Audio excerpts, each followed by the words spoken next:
तञ्जलाविदं रक्तं सर्पवक्त्रं सुतेजसम् अक्षसूत्रं पताकाञ्च ददतं कुण्डलान्वितम्। योग दर्शन सूत्र का कैवल्य पाद का तीसरा सूत्र आरंभ होना वाला है। इसमें प्रथम और द्वितीय जो सूत्र, इसमें जन्म, औषधि, मंत्र और समाधि, यह पांच सिद्धियों को बताया। फिर जन्मांतर में जात्यंतर परिणाम कैसे होता है, प्रकृति के अनुप्रवेश, इस पर भी हम लोगों ने विचार किया। अब वह जो अनुग्रह होता है वो धर्मादि सापेक्ष होता है। तो उसी को जो धर्मादि जो सापेक्ष जो अन्य दार्शनिक लोग उसका प्रयोजक मानते हैं, क्या यहाँ पर जो धर्मादि निमित्त हैं वह प्रयोजक है कि नहीं।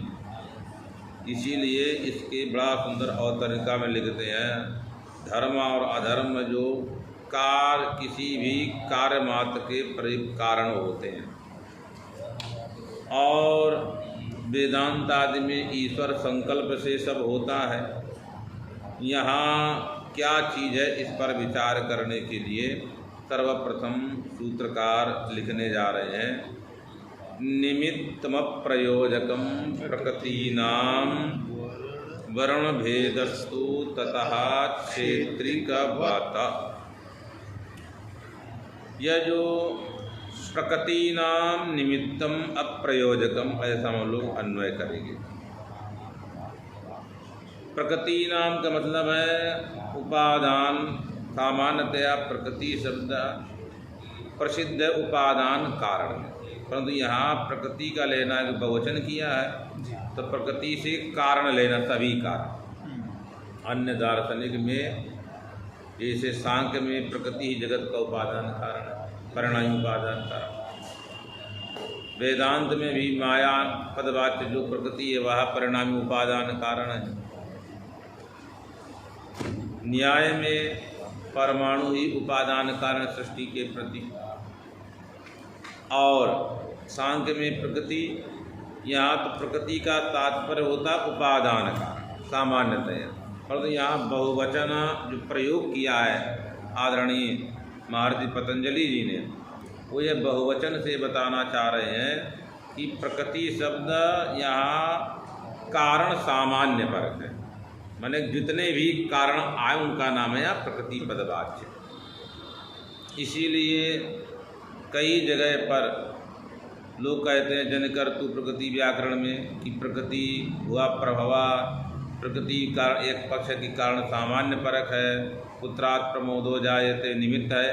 तो दो मत वहाँ पर भी दिए, तो उसका तात्पर्य यही मूल व्याख्यान में कारण है। कौन? प्रकृति नाम जो महर्षि पतंजलि जी ने प्रयोग किया। तो प्रकृति नाम माने कारणानाम, अप्रयोजकम, प्रयोजक माने होता प्रेरक, प्रयोजक माने प्रेरक, न प्रयोजकम अप्रयोजकम माने न प्रेरकः इत्यर्थ, जो प्रेरक नहीं है। कौन? निमित्तम अप्रयोजकम।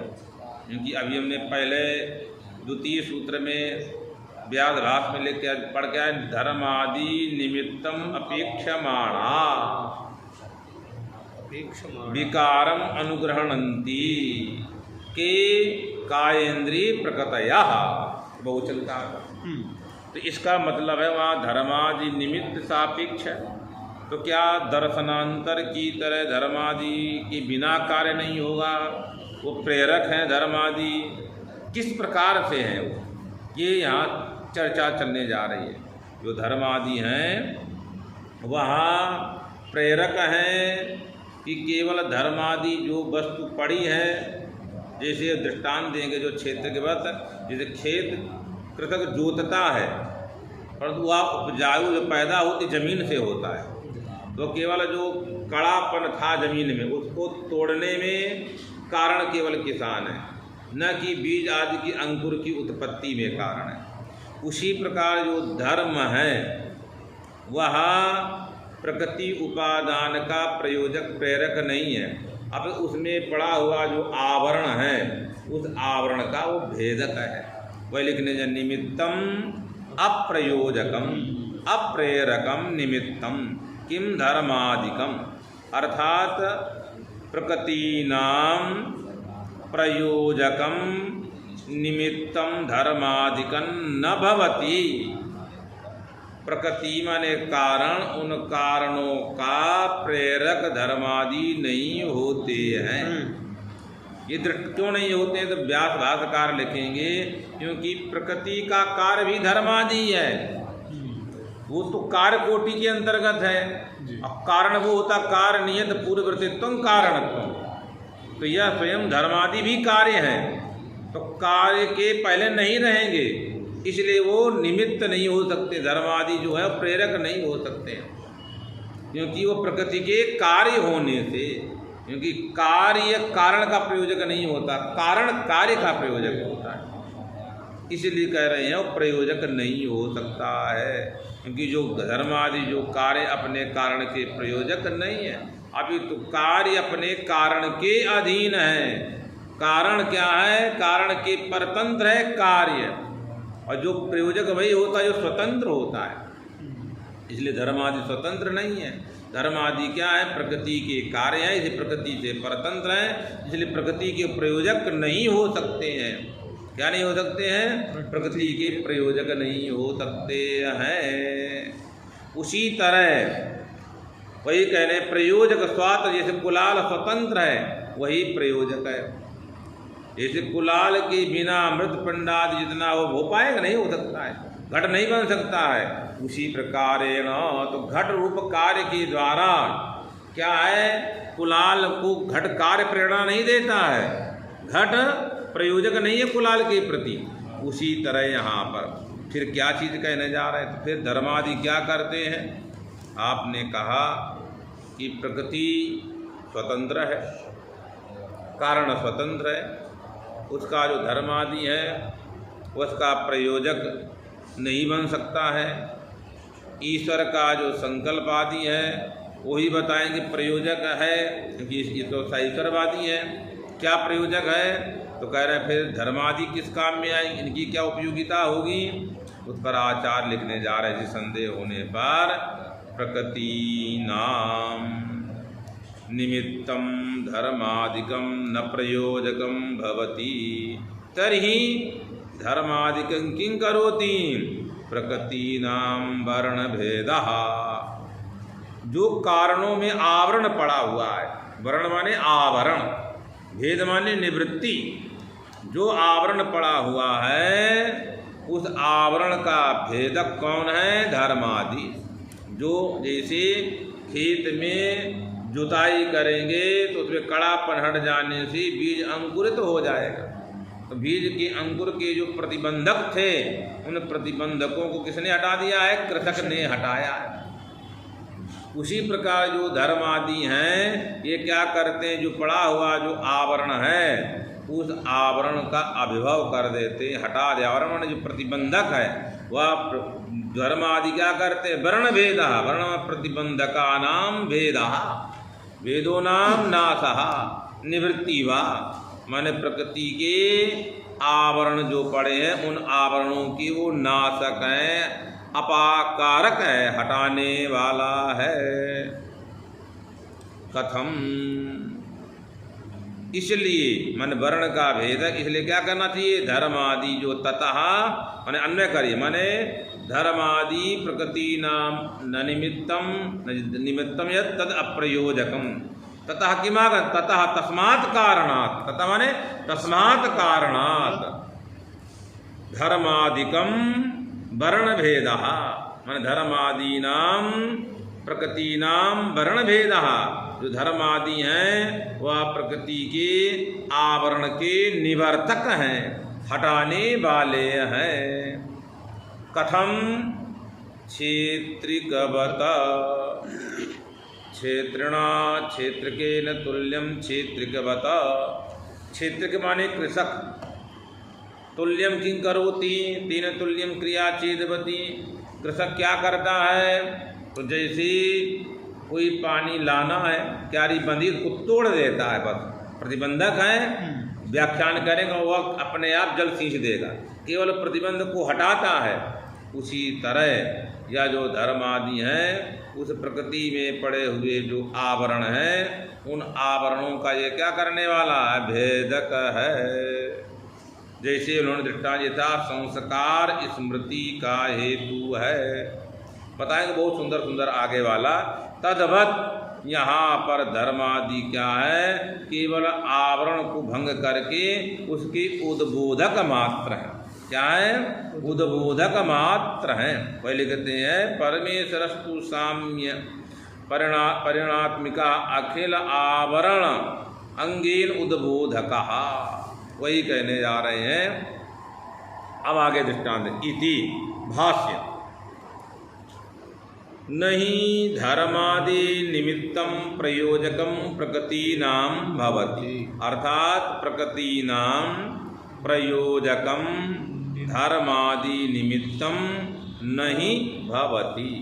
यस्मात् कारणात्, जिस कारण, यही माने यस्मात् कारणात् धर्मादिकम, जो धर्मादि है वह निमित्त प्रकृति का कार्यांतर के पैदाइश के लिए प्रयोजक नहीं है, क्योंकि वह स्वयं विकार होने के कारण, वो स्वयं प्रकृति के अधीन होने के कारण। क्यों? हेतु दे रहे हैं। क्यों? प्रकृतीनां निमित्तं धर्मादिकं प्रयोजकं न भवति। कुतः न भवति?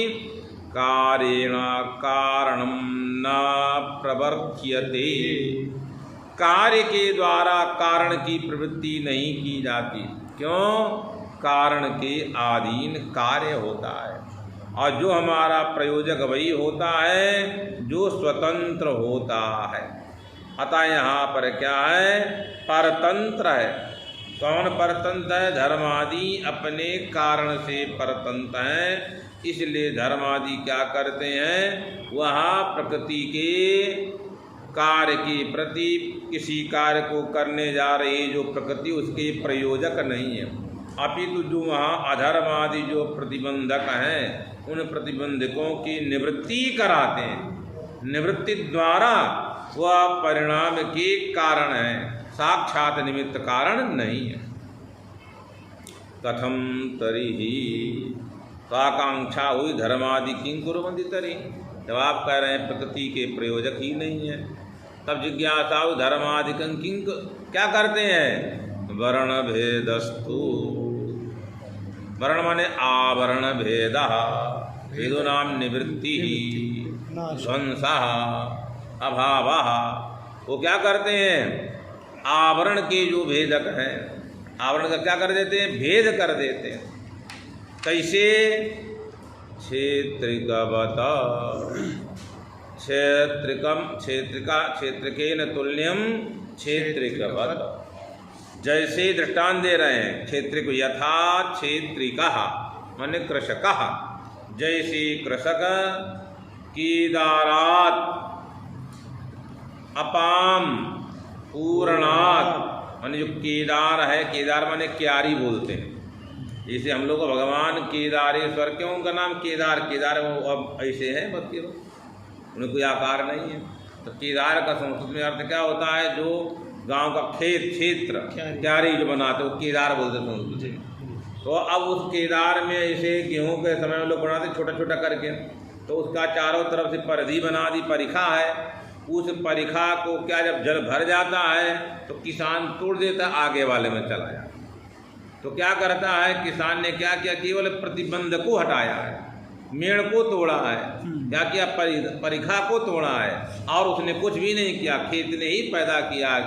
वही कह रहा है यथा केदारात अपाम पूर्णात्, जब जल से पूर्ण जो केदार है, केदांतरम पिपलावयुतु, दूसरे केदार को भरने की इच्छा से पिप्लावयिषुः प्लावित करने की इच्छा से, प्लावयितुम इच्छति पिप्लायिषुः जो प्लावित करने की इच्छा से माने भरने की इच्छा से, समम अथवा उसके समान किनार है तब तोड़ा जाएगा, अथवा निम्न कि नीचे पानी चला जाए, समम निम्न निम्न तरम्बा, समान अथवा निम्न अथवा उससे भी छोटा वाला नीचे स्तर वाला, किं करोति निम्न निम्न तरम्बा, किं करोति भिन्नति अन्वय करिए, वो उसको तोड़ देता है, न आपा पाणिना अपकर्षति, वो जल लेकर पानी से रोक नहीं वहाँ भरता है,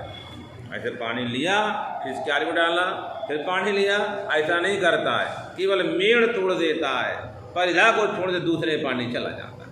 वही कह रहा है न आपह, अपह शब्द माने आप का द्विवचन का रूप है, अपह आपह अपा अद्भि अद्भ्या अद्भ्या अपाम अब सुनित बहुवचनांत है, तो अपह पाणिना न अपकर्षति अन्वय करिए, वो जल को अपने हाथ से खींच खींच करके नहीं ले जाता है, अपितु आसाम तु आवरणम, जो आसा माने जलों का जो आवरण था भित्ति थी उसको क्या करता है, भिन्नति तोड़ देता, भेदन कर देता, निवृत्त करा देता है और जल अपने आप भर जाता है।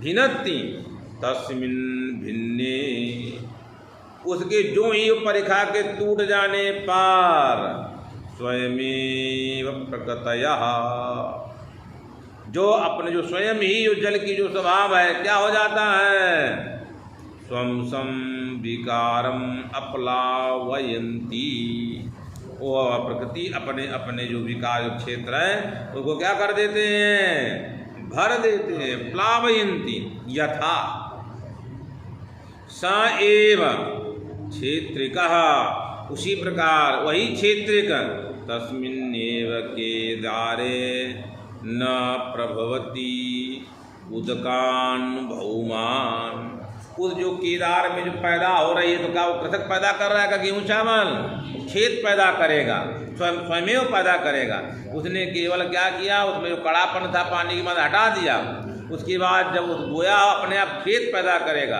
नहीं ऐसी ऊसर भूमि में तो क्यों नहीं पैदा होता है, पैदा हो जाना चाहिए, तो किसका कारण था जी, वही कहना क्षेत्र, तस्मिन्नेव केदारे न प्रभवति क्षेत्रिकः औदकान भौमान रसान धान मूल्यान अनुप्रवेश प्रवेशयितुम, वह जो कृषक है उस खेत में जो उदक औदकान, उदक से उदक जो संबंधी जमीन संबंधी जो रस है, धान है, मूल है, इनको प्रवेश कराने में समर्थ नहीं है। किं करोति किंतरि केवल मुद्ग गवी, क्या कहना मुद्ग, क्या लगेगा मुद्ग वेदु कश्याम आदि,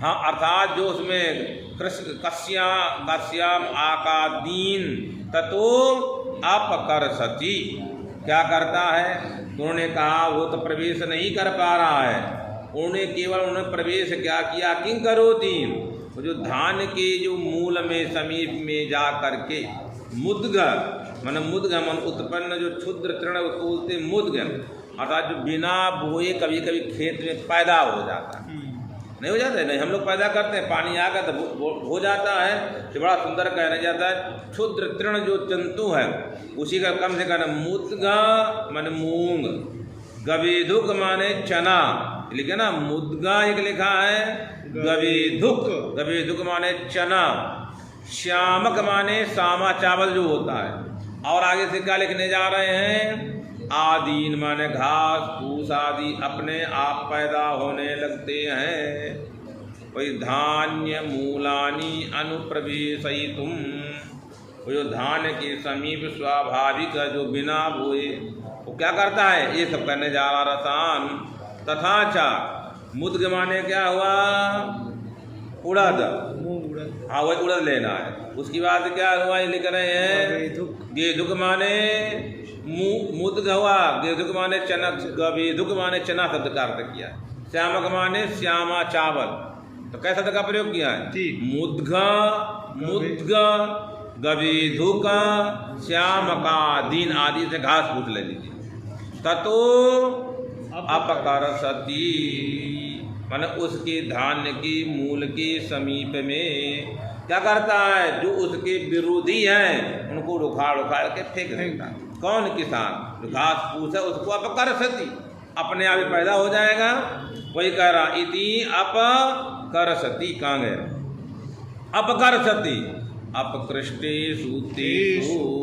जब घास फूस सब उखाड़ दिया गया तो अपने आप जब तृण की उखड़ जाने पर क्या होगा? स्वयमेव रसा धान्य मूलानि अनुप्रविशन्ति। जो जल है, जो रस है, जो शक्ति, जो सामर्थ्य है, वो धान्य की जड़ में चला जाएगा और उससे उत्पन्न हो जाएगा। अनुप्रविशन्ति स्वयमेव। वही कौन? क्षेत्र ने क्या किया? केवल घास फूस को हटा दिया है। और जब घास फूस हट जाता है तो अपने आप क्या होता है? पैदाइश होती है। घास फूस रहता तो पैदाइश नहीं होती, शक्ति खींच लेता है। ये गाँव में लोग बोलते हैं। तथा उसी प्रकार धर्मो निमित्त मात्रे कारणम। उसी प्रकार धर्म भी अधर्म के निवृत्ति मात्र में कारण है। जो अधर्म प्रतिबंधक था उसी को हटाएगा। वही धर्मो निवृत्ति मात्रे कारणम कस्य अधर्मस्य। अधर्म की निवृत्ति का कारण क्या बन रहा है? हमारा धर्म। और जब अधर्म ही प्रतिबंधक था, हट जाएगा तो शुद्धि अशुद्धयोः अत्यंत विरोधा। तो किसी ने कहा धर्म क्यों अधर्म को हटाएगा? और कोई दूसरे के कहा शुद्धि अशुद्धि विरोध है परस्पर। जो शुद्ध है वो अशुद्ध नहीं हो, जो अशुद्ध वो शुद्ध नहीं हो सकता है। उसी प्रकार जो धर्म है वो अधर्म नहीं हो सकता। धर्म विरोधी का नाम तो अधर्म है। नए अर्थ किस अर्थ में? विरोध अर्थ में है। एतावता धर्म आते ही क्या हो जाएगा? अधर्म की निवृत्ति हो जाएगी। धर्म पद यहाँ शुद्धि पदवाच्य धर्म है और अशुद्धि पदवाच्य अधर्म। इन दोनों का क्या है? परस्पर विरोध है। सामान्य विरोध सहान अवस्थान एक साथ दोनों नहीं रह सकते हैं। वही कह रहे अत्यंत विरोधात् न तु प्रकृति प्रवृत्तौ धर्मो हेतुर्भवति। कह दिया प्रकृति जो जगत कार्य रूप में जो परिणमित होने जा रही है उसमें धर्म कारण नहीं है, स्वभाव है। धर्म क्या करता है? अधर्म को हटाता है। प्रकृति अपने आप कारण करे। इसलिए यहाँ आता है अधिकारी लोग जो होते हैं अगल बगल जनता को रोक देते हैं। अब प्रधानमंत्री चला जाता है। कोई कहा प्रधानमंत्री को लाए हैं, वो लोग नहीं लाए हैं। केवल जनता को रुकना रास्ता में। हम लोग आज फंस गए थे, रुकाना पड़ा। कौन आया था? कोई आया था यहाँ। वही हमको दृष्टांत आ गया। न तो प्रकृति प्रवृत्तौ धर्मो हेतुर्भवति यथा नंदीश्वरादयः। नंदीश्वर, एक नंदीश्वर नाम का कहते नंदीश्वर जी ने तपस्या की। मनुष्य थे, वो क्या हो गए? देवता बन गए। वही कहे नंदीश्वर। नंदी बोले कि नंदती नंदी नंदी नामा मनुष्यो। लिखते टीकाकार वार्तिकार कि नंदी नाम का कोई मनुष्य था, वो ईश्वर हो गया, नंदीश्वर जाता। बहु क्यों? और नहुस जो था वो अजगर बन गया। वो किसके कारण बन गया? अधर्म के कारण। मनुष्य क्या जो था वो क्या बन गया? नंदीश्वर, ईश्वर बन गया धर्म के कारण। दोनों अलग अलग है। वही अत्र नंदीश्वरादया उदारया। उन्होंने क्या कि धर्म जो आया अधर्म को हटाया, ईश्वर बन गया। तो धर्म ने क्या किया? अधर्म को हटाया, स्वतः ईश्वर बन गया। इधर अन्वय करना है। उधर प्रतिबंधक क्या है? विपर्येण अधर्मो धर्मम बाधते। और नहुस था प्रत्यक्ष स्वर्ग में गया, श्राप दे दिया, अजगर बनना पड़ा था। महाभारत में कथा आती है। तो अधर्म धर्म को क्या किया? अधर्म ने बांध दिया। अधर्म ने धर्म को बांध दिया। वो इसलिए इन दोनों परस्पर विरोध दृष्टांत दे, दोनों परस्पर विरोध में। विपर्येणापि अधर्मो धर्मम बाधते। अधर्म ने धर्म को बांध दिया। ततश्च अशुद्धि परिणाम। अशुद्धि का परिणाम क्या? वो नहुस बन गया। नहुस क्या बन गया?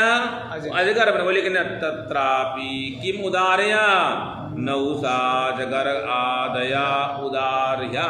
ये धर्म अधर्म का दृष्ट फल है। लोग अत्युत्कटयी पुण्य पापयी, अत्यंत उत्कट पाप पूर्ण दिनत्रये, दिन क्षण में दे देता है परिणाम।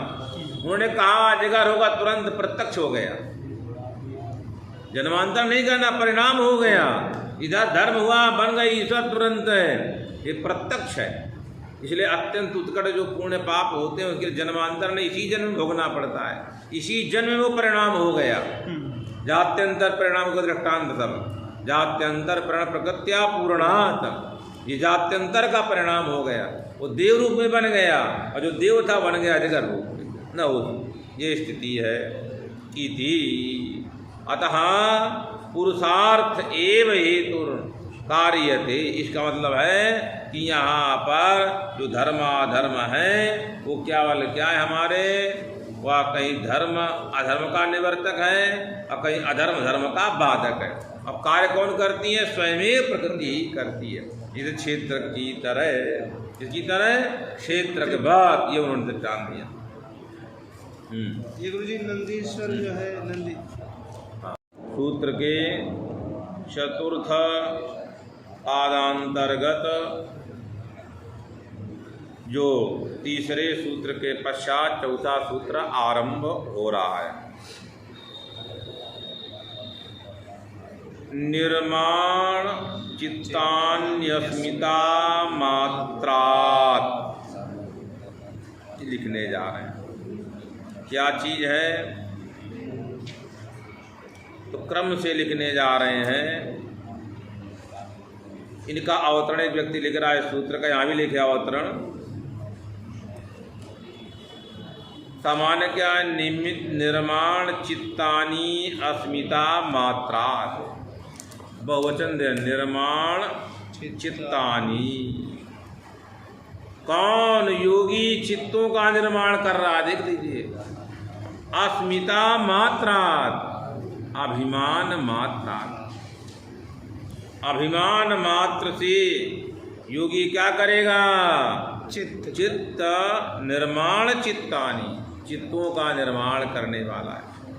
कैसे? तो उसका अवतरण, यदा ही योगी बहून काया निर्मिमीते, जब कोई योगी है योग सामर्थ्य के द्वारा अनेक शरीरों को बना लिया, तब यह आशंका होती है कि उन अनेक शरीरों में एक चित्त है कि अनेक चित्त है। यदि अनेक चित्त है तो कोई चित्त पे झगड़ा क्यों नहीं कर रहा है? ये सब आने वाला प्रसंग। अनेक शरीर इसको बोलते हैं। जो बहुत योगी होता है एक काल में 1000 शरीर धारण करके अपने पूरे प्रारब्ध को भोग कर लेता है। ऐसा वेदांत में भी आता है। यहाँ पर उसी की चर्चा होने जा रही, बहुत सुंदर प्रसंग है।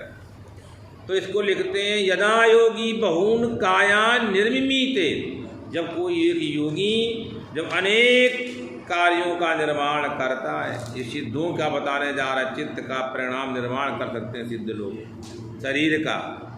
यहाँ लिखते हैं इस दूसरे अवतरण व्यक्ति का, यदा साक्षात कृतत्व स्वरूपो योगी, जिसने अपने आप को जान लिया है, युगपत कर्म फल भोगा, एक काल में ये संपूर्ण अपने कर्मों को भोग करना चाह रहा है, पाप पूर्ण सब एक काल में ही। ऐसी स्थिति में क्या करेगा? चलो नहीं था पहले, इसे वो अपने योगज के द्वारा अपने 100 जन्म को देख लिया कि मेरे इस कर्म के बाद आता है। जैसे जड़ भरत जी क्या किया कि उनका ब्रह्म ज्ञान होने पर भी मोह हुआ, द्वारा जन्म लेना पड़ा। पैदा सब आता, कोई कोई दो ब्रह्म ज्ञान होने पर भी 3-3 जन्म लेना पड़ता। प्रारब्ध कर्म है। तो क्या कर्म है? प्रारब्ध की बता। उसी में कोई योगी था कि उसने सोचा हमारे 4 जन्म हमको मिलना वाला प्रारब्ध, उसने एक काल में ही क्या बनाए? 4 शरीर बना दिए जो आने वाले थे। किसी योगी ने सोचा अभी मुझे ब्रह्म ज्ञान, मेरा प्रारब्ध 100 जन्म मुझे लेना है, उस 100 जन्म में जिस योनि में जाने वाले उन्होंने योनि वाले शरीर बना ली एक काल में ही। तो पूरे कर्म का भोग एक काल में ही करने जा रहा है।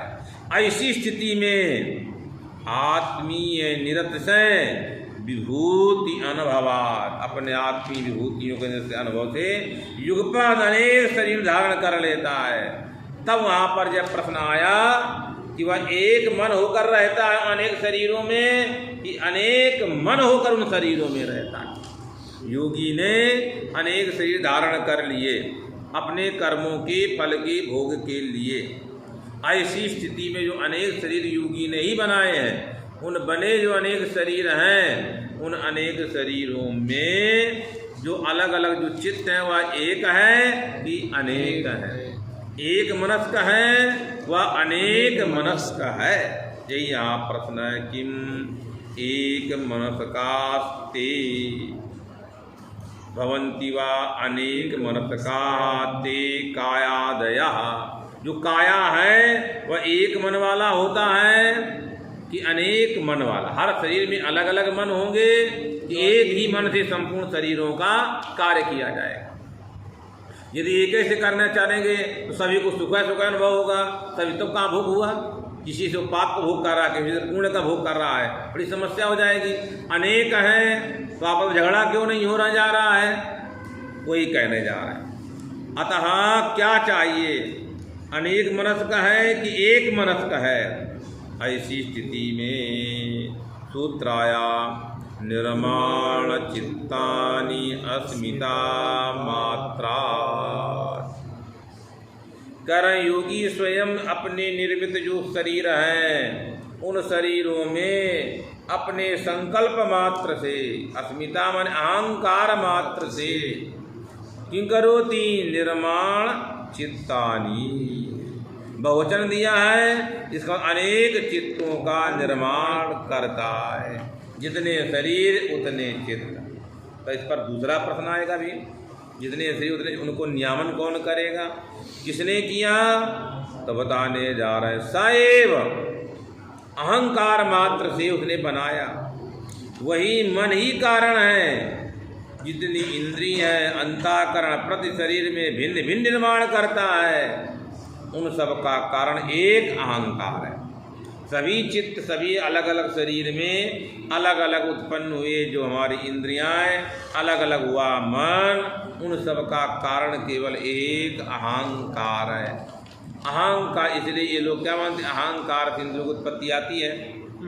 ये अभौतिक मानते हैं, पंचभूतों से उत्पन्न नहीं होती। किससे होती है? अभिमानो अहंकारा सांग तत्व कौमुदी में दिया हुआ है।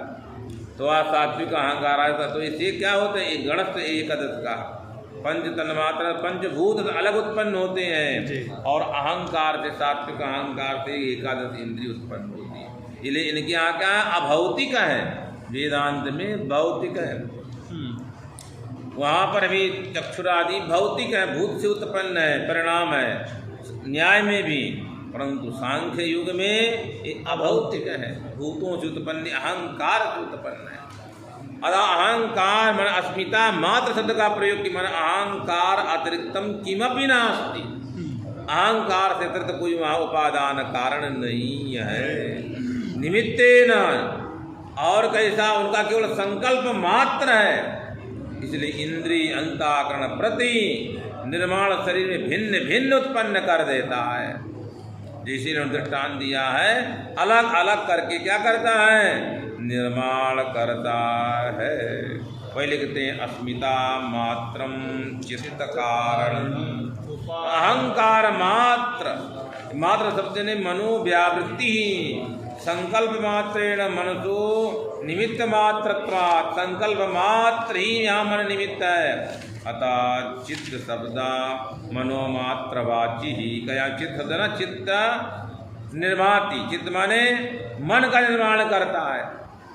इसी का अर्थ अहंकार के द्वारा, माने अहंकार प्रकृति स्ववचना, बुद्धि अहंकार अनेके स्वप्रकृति के अनुसार उत्पन्न हो जाते हैं। जितने शरीर उतने ही उत्पन्न कर देता है। लिखते हैं आचार्य वार्तिकार, समाधि योगयोर समाधि भोगयोर ज्ञाना अज्ञानयोश्च एकदा एकस्मिन् निमित्ते विरोधेन चित्त भेदा सिद्ध्यति। क्यों? ज्ञानी हो गया है। आप भोग करने के लिए अज्ञान चाहिए, तो समाधि और भोग, समाधि ज्ञान द्वारा है, भोग अज्ञान द्वारा है। इन दोनों के भेद के कारण एक काल में ही अलग अलग नाना शरीर में अलग अलग देह भेद से अलग अलग क्या करने जा रहा है, अंतःकरण को उत्पन्न करता है। वही लिखने बड़ी सुंदर पंक्ति लिखते हैं, समाधि भोगयोश्य ज्ञान अज्ञानयोश्य एकदा एकस्मिन् चित्ते विरोधेन, एक चित्त में एक साथ दोनों नहीं हो सकते हैं। विरोधेन चित्त भेद सिद्ध्यति, अलग अलग चित्त उत्पन्न करेगा। तथा एव सर्गस्य, उसी प्रकार सर्वज्ञ भगवान विष्णु संकल्प निमित्त चित्त भेदेन, वही भगवान चित्त भेद से राम के शरीर में चले जाते हैं, कृष्ण के शरीर में चले जाते हैं, परशुराम के शरीर में चले जाते हैं। कियत कालम अलग अलग वहाँ जाते हैं।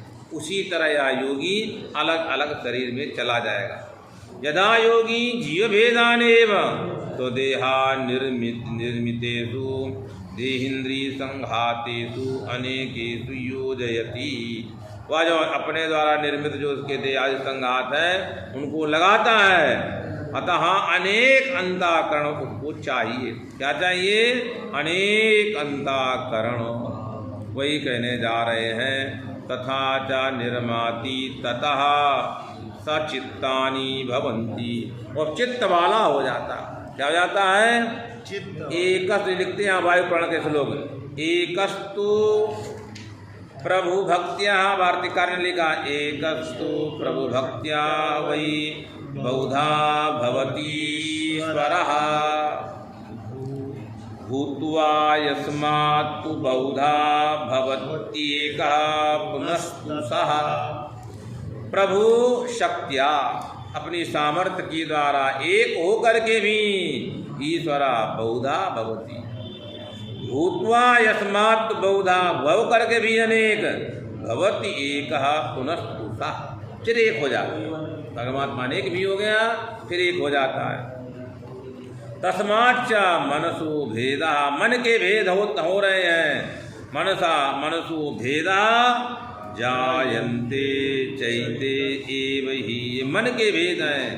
एकधा तद्विधा चैव त्रिधा बहुधा पुनः, उसी तरह योगीश्वर एक दा दो धन बन जाता, तीन बन अनेक बन जाता है। शरीराणि करोति विकरोति च, शरीर बनाता है बिगाड़ता है, दोनों काम कर देता है।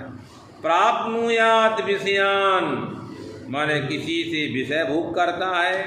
कैसित उग्रम तपश्चरे, किसी शरीर से उग्र तप कर रहा है, किसी शरीर से विषय भोग कर रहा है। लोग कहते नहीं कि एक रूप में यहाँ बैठे हैं, दूसरे रूप में वहाँ बैठे हैं, एक जगह प्रवचन दे रहे हैं, एक जगह आँख मीच कर तपस्या कर रहे हैं, एक जगह लड्डू खा रहे हैं। ये योगियों की स्थिति है। तो वही कहने जा रहे हैं। और संघरेश पुनस्तानी सूर्यो रश्मि गणान इव, ये सूर्य अपने रश्मि गणों को खींच लेता है, उसी प्रकार इन शरीरों का संहार भी करने में कौन समर्थ है? योगी है, सब कुछ कर लेता है। यहाँ गुरु जी योगीश्वर दिया है, योगी है। हाँ, दृष्टांत है योगियों का मुख्य भी योगीश्वर तो उधर था, जो योगियों में ईश्वर बन गया है तो इतना अनेक शरीर धारण करेगा। इसलिए का योगी सरा शरीराणि करोति विकरोति चा, इसी तरह भगवान की तरह। तैलंग स्वामी जी पर हाँ है, घटेगा उनमें। उनको लोग कहते थे एक शरीर में अंग्रेजी लोग बंद करते तो जेल में दिखाई देते थे, और उसी शरीर में कहाँ घूमते मिलते थे? चौक में। उसी से गंगा जी में लेटे मिल जाते थे। कहीं खाते तो अंग्रेज लोग कहाँ करें, वहाँ जाएँ तो वहाँ दिखाई, यहाँ दिखाई दे, परेशान हो गए। तैलंग स्वामी जी से हुई बात।